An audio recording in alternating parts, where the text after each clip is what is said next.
$70,000. That is what the average American paid for a new Ford F-150 last year. Not a sports car, not a luxury sedan, a truck built to last, built to work, built on the promise that America's best-selling vehicle for 47 years straight would never let you down. Ford sold 750,224 F-150s in 2023 alone, nearly 750,000 people. And buried inside tens of thousands of those trucks is a problem that Ford's own engineers flagged. 1.3 million Ford F-150 pickup trucks. Consumer complaints about dangerous and unexpected gear shifts that Ford's own internal documents described, and that Ford's legal team spent years trying to contain. Defective fuel injectors, warped cylinder heads, a 3.5-liter EcoBoost engine that consumes oil the way a truck is supposed to consume miles. Owners report it, dealers confirm it, class action lawsuits name it. But here is what Ford will not tell you. They knew, not after the complaints came in, not after the lawsuits were filed, before the trucks left the factory floor. The fix they offered costs more than most people's monthly mortgage, and it does not always work. So the question is not whether your F-150 has a problem. The question is whether Ford ever intended for you to find out what it was.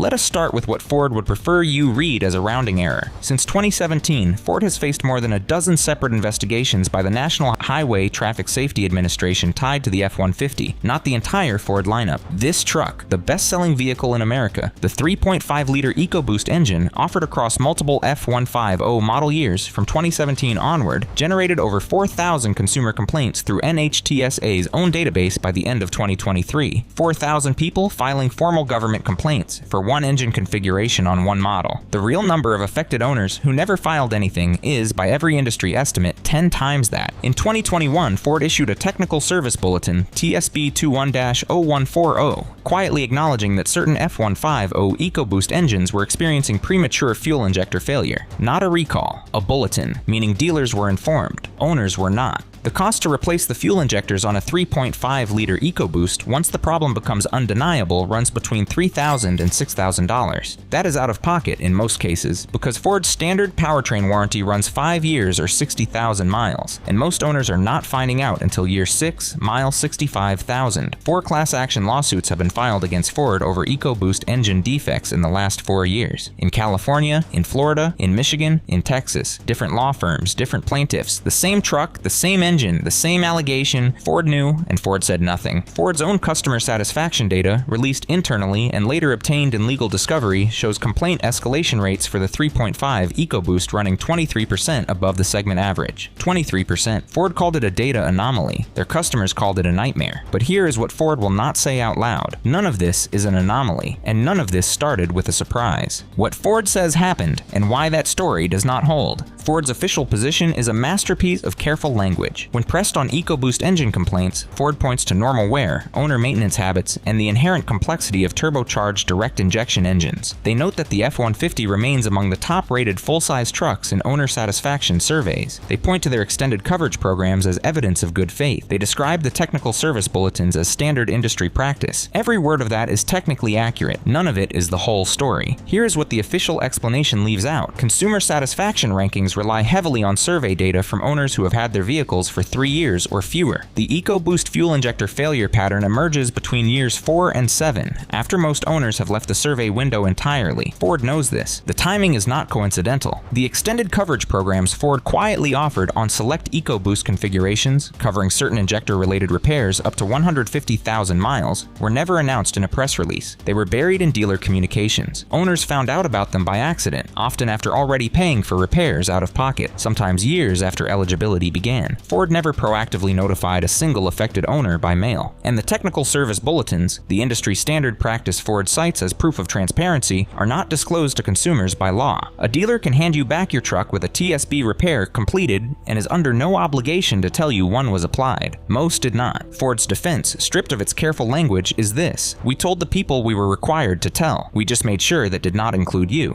An engine built around a promise Ford could not keep. To understand why this is happening, you have to go back to 2011. That is when Ford made a decision that would define the F-150 for the next decade. Facing a federal fuel economy mandate that required significant fleet average improvements by 2025, Ford bet the most important product in its lineup, the truck that generates more revenue than any other vehicle Ford makes, on a new engine philosophy: smaller displacement, forced induction, direct injection, the EcoBoost. The pitch was clean. You get truck power with car fuel economy. The tagline wrote itself. What Ford's engineers knew, and what the internal engineering documents later produced in litigation confirm, is that the combination of turbocharging and gasoline gasoline direct injection creates a specific and predictable problem: carbon buildup on the intake valves. Port fuel injection naturally washes the valves clean with every combustion cycle. Direct injection does not. The fuel never touches the intake side. Carbon accumulates. Over years and miles, it restricts airflow, damages injectors, and degrades combustion efficiency. This is not a Ford-specific discovery. Every manufacturer using direct injection engines deals with this. BMW addressed it with dual injection systems on newer engines. Audi phased in additional port injection on turbocharged platforms. Volkswagen issued service schedules with specific walnut blasting intervals as a maintenance requirement. Ford's solution was different. Ford decided the F-150's target buyer, someone who drives 15,000 miles a year, keeps a truck for 7 to 10 years, and performs regular oil changes, would encounter this problem outside the warranty window at a mileage and time point where Ford had no legal exposure. They did not design around the problem. They designed around the timeline. Internal engineering reports from the 2015 and 2016 development cycle referenced in California federal court filings in 2022 describe injector durability concerns at the 80,000 to 90,000 mile threshold as a known variable. The launch proceeded anyway. That is not a product flaw that slipped through. That is a product flaw that was scheduled.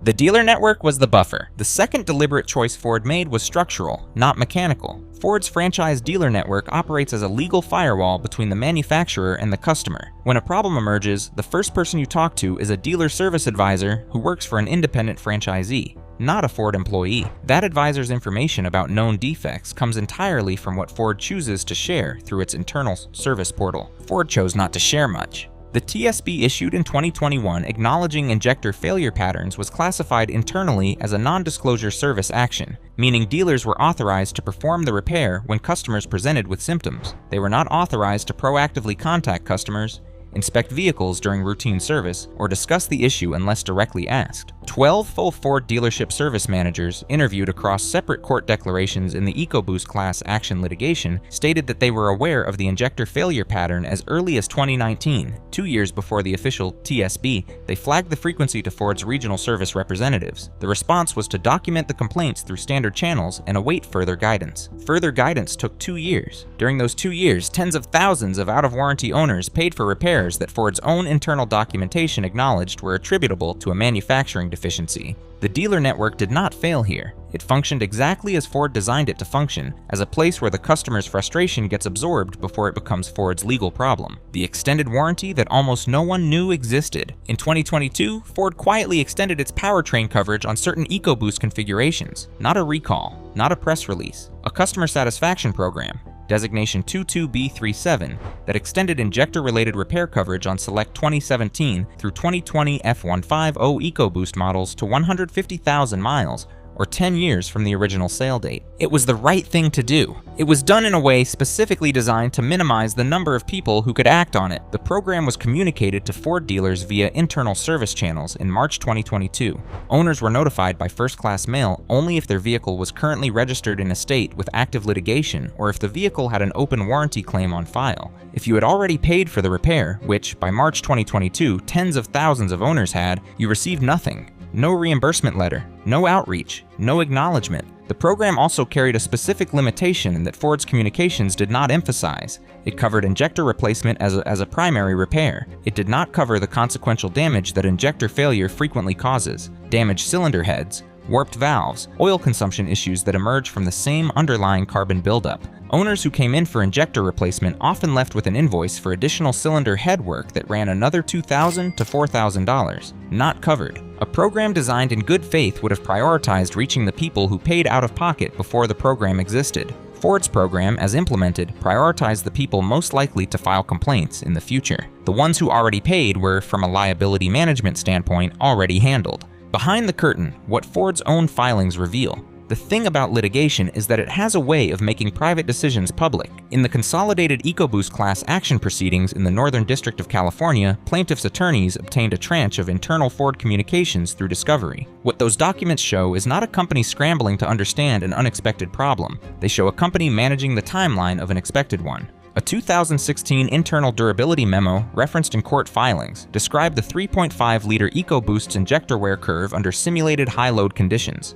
The memo identified a degradation threshold at approximately 80,000 miles under what engineers called a standard duty cycle, engineer language for the way the average F-150 owner actually drives their truck. The memo was addressed to the powertrain product team and copied to Ford's Warranty Cost Modeling Group, the Warranty Cost Modeling Group, not the Customer Safety Group, not the Quality Assurance Team, the people whose job it is to calculate how much a known failure pattern will cost the company, net of what the warranty covers and what it does not. That document was produced to plaintiffs in 2023. Ford's legal team moved to seal it from public record. The motion was denied. Ford's response when asked about the document in depositions was that internal durability modeling is a routine part of product development and does not imply that a product is defective. That answer is technically true. It is also the most precisely worded way a lawyer can say something without saying anything at all. What is not in dispute, Ford's engineers modeled the failure. Ford's warranty team was in the room. The truck went to market with a 5-year, 60,000-mile powertrain warranty. The modeled failure threshold was 80,000 miles. The gap between those two numbers is not an accident of engineering. It is the product of a calculation.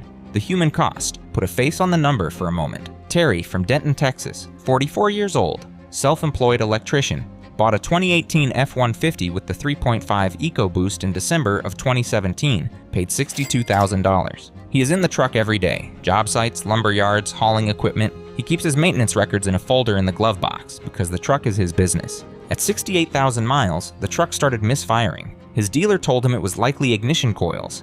$340. He paid it. The misfire returned at 71,000 miles. A second dealer told him it was the fuel injectors. 4 injectors, labor, diagnostic fee, $4,800. Out of warranty by 8 months and 8,000 miles.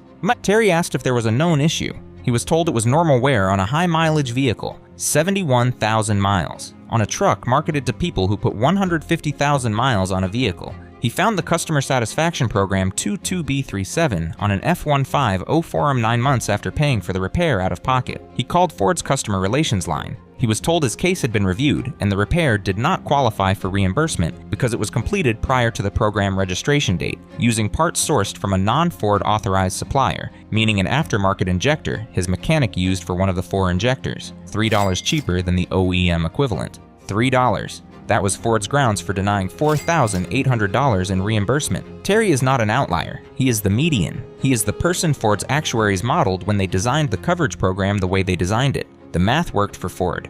It cost Terry everything he made in a week. The 47-year reputation and what it is worth. There is something that makes this particular story cut deeper than a standard corporate quality failure. The F-150 is not just a truck. It is a 47-year promise. The best-selling vehicle in America every single year since 1977. Built Ford Tough is not a slogan that a focus group dreamed up. It is a covenant between a manufacturer and a specific kind of American buyer who does not have the luxury of being wrong about their tools. The electrician, the contractor, the farmer. The person for whom a truck is not a lifestyle accessory, but the physical object around which their income is organized. These are not buyers who comparison shopped between 4 options and landed on blue-collar branding. These are buyers who trusted a 47-year track record with a $60,000 to $70,000 decision. The damage done to that buyer when the truck fails is not just financial. It is a disruption to their ability to work. A contractor without a reliable truck is not inconvenienced. He is unable to bid jobs, unable to haul materials, unable to function. The out-of-pocket repair cost that Ford's actuaries treated as an acceptable warranty escape is, for that buyer, the difference between making payroll and not.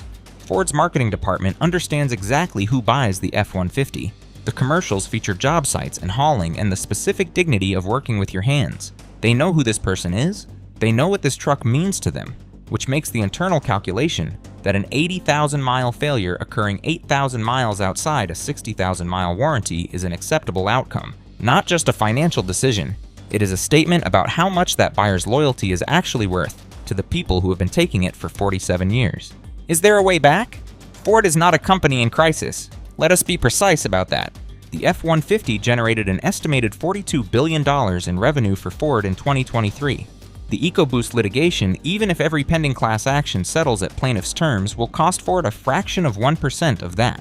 The financial incentive to repeat this pattern is not diminished by the outcome of the lawsuits.